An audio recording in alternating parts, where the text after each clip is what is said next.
Hello, Hillside. Happy day. Happy day to you all. I hope you're getting along okay, and I hope you're making the most of this time that we have when everything is different. Here at the Lesturgeon household, we are trying to make the best use of our time, what with three boys who are trying to do online classes right now, and two working adults.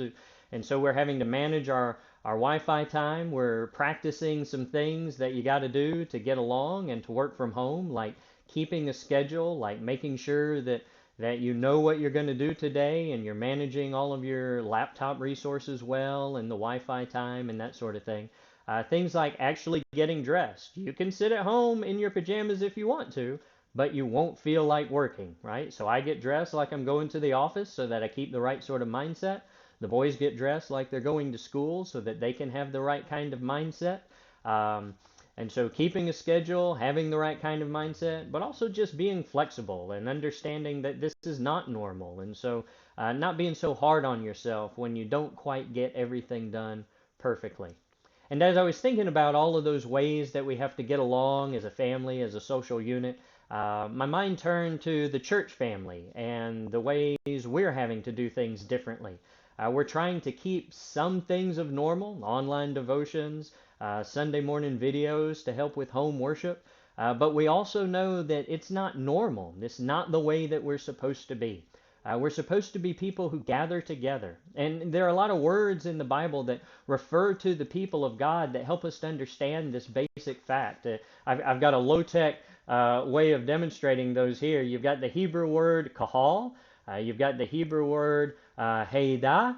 You've got the Greek word ekklesia. You've got the Greek word synagoge.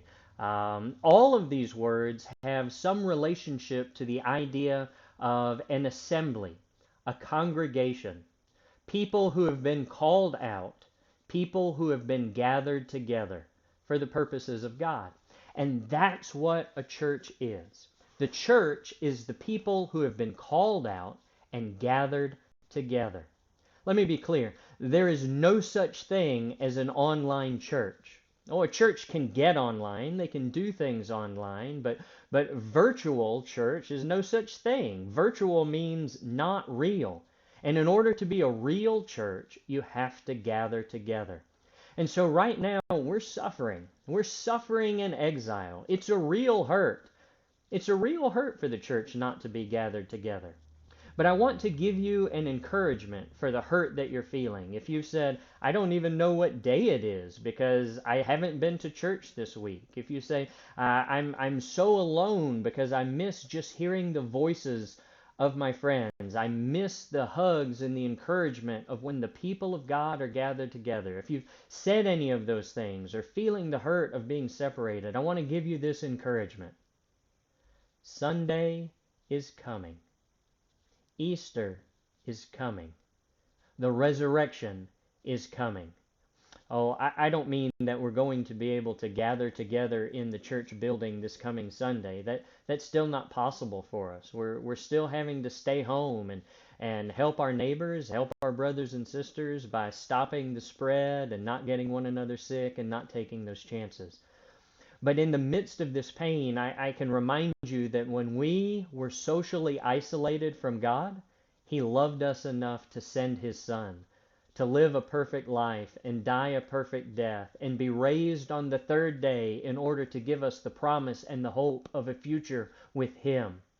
And so this week, as you are suffering through the pain of not being able to gather together, as the social isolation is taking its toll, as your soul is crying out and saying, this is not the way it's supposed to be, I want you to remember about the hope of being gathered together, the hope of the new heavens and the new earth, the hope of the resurrection, that the third day, the Sunday, the resurrection of Jesus Christ is to us. And take all of that pain, take all of that frustration, and turn it into joy, and turn it into praise, and turn it into prayers of thanksgiving. All of this pain that we feel at not being able to gather together once a week, all of the longing that we have to get together with our friends ought to drive us to a more perfect longing for the resurrection, the new heavens, the new earth, everything set right, the way it is supposed to be, where there's no more dying or death or sickness or illness or pain or sadness or lack of joy. When we get to see our God face to face and we walk with Him as a friend walks with a friend. Let the pain and the frustration of living in a sinful and fallen world in a time of coronavirus motivate you to praise God for what He has done to rescue us from the broken and sinful world as we normally experience it. This should be our most socially isolated, but our most focused and praiseworthy Sunday ever. Let's get ready, brothers and sisters. Resurrection Day is coming. God bless you. Stay safe and share the love, not the germs.